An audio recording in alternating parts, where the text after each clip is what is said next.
Hello guys, dito tayo ngayon sa may parking lot ng SM. Saan nag-aaral tayo mag roller skates. Natuto ko nito nung way back.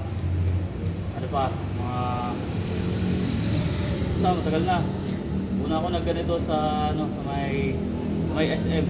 Rollerblades pa yung ginamit doon kasi yellow yung yung skating rig. So ngayon, tinatry kong i-recall yung aking skill sa paggamit nito. So try natin kung marunong pa ako. Kasi medyo nalimutan ko na talaga eh.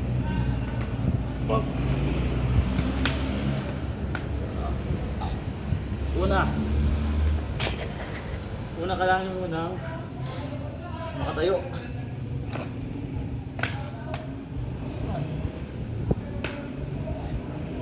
Yan. Nakatayo na kayo, dapat balanse lang, balanse. Yan, tapos dahan-dahan lang tayo mabante. Ganyan lang tayo. Parang naglalakad lang tayo guys. Para mabante tayo. Try ko dito sa kabila.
Sobrang hirap guys.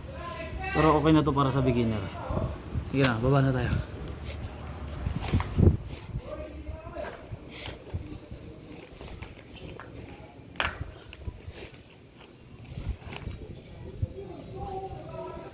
Masakit na pa.